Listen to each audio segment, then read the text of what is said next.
আজকে দুর্নীতি দমন কমিশন প্রধান কার্যালয় এনফোর্সমেন্ট ইউনিট থেকে আমাদের ঠাকুরগাঁও 250 শয্যা বিশিষ্ট হাসপাতালের বেশ কয়েকটি সুনির্দিষ্ট অভিযোগের ভিত্তিতে আমাদের অভিযান পরিচালনা করতে বলা হয়। সে প্রেক্ষিতে দুদক কার্যালয় ঠাকুরগাঁও থেকে আমরা একটি এনফোর্সমেন্ট টিম গঠন করে অভিযান পরিচালনা করি। সেখানে মেইনলি অভিযোগগুলো ছিল যে ওষুধ দেওয়া হয় না, তারপরে টেস্ট যেগুলো করা হয় টেস্ট মানুষজনকে বলা হয় বাইরে থেকে করার জন্য। খাবারের মান নিয়ে একটা বড় কোয়েশ্চেন ছিল। আহ, এছাড়া মানে ডাক্তাররা বা ইয়েরা রোগীদের সাথে ভালো ব্যবহার করে না, এরকম বেশ কিছু অভিযোগ ছিল এবং একটা লিফট নষ্ট এবং লিফটম্যান থাকে না, এরকম বেশ কিছু অভিযোগের প্রেক্ষিতে আমরা অভিযানটি পরিচালনা করি।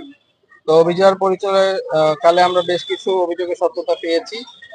যেরকম লিফটম্যান দেখলাম যে যিনি থাকার কথা ছিল বলতেছে যে উনি রাতে থাকছে।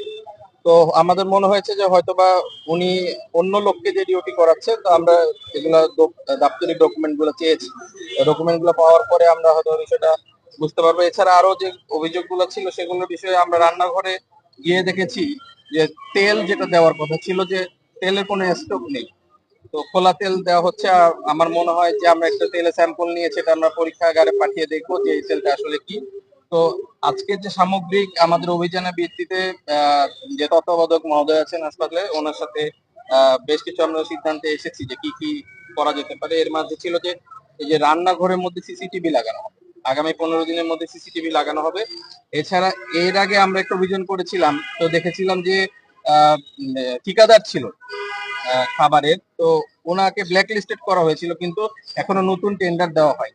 তো নতুন টেন্ডার ওপেনিং ডেট ঠিক হয়েছে 12 জানুয়ারি 2025 তারিখে টেন্ডার ওপেন হবে। তা পরবর্তী 90 কার্য দিবসের মধ্যে নতুন ঠিকাদার আসবে। এছাড়া আউটডোর যে ডাক্তার পাওয়া যাচ্ছে না, এ ব্যাপারে সিদ্ধান্ত হয়েছে আজকেই তত্ত্বাবধায়ক মহোদয় একটি চিঠি ইস্যু করবেন যাতে সবাই সঠিকভাবে থাকে, এবং তারপরে যদি কেউ না থাকে তাহলে উনি বিধি মোতাবেক ব্যবস্থা গ্রহণ করবেন। তো এই ছিল আমাদেরই, এবং আহ, আহ, আশা করি যে আমাদের এই অভিযানের ফলে দৃশ্যমান উন্নতি হবে, এবং ভবিষ্যতে যখন আমরা আবার অভিযান পরিচালনা করব তখন এখনকার এখনকার থেকে অনেক মান ভালো হবে।